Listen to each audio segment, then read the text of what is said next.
This is Cinderella. She cleans the house every day, but she is not sad. She is happy. The stepmother is very angry.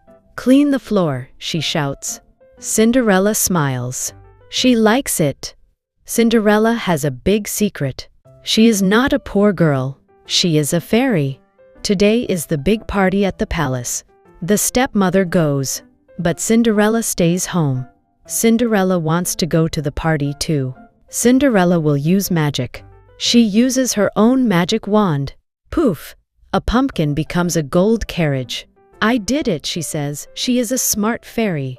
At the party, Cinderella dances. Everyone looks at her. She is very beautiful. Tick-tock, it is almost 12 o'clock. Cinderella looks at her watch. She must run. Is the magic gone? No. The snack time in the fairy kingdom is until 12 o'clock. She must go fast. She reaches the fairy kingdom. Her snack is here.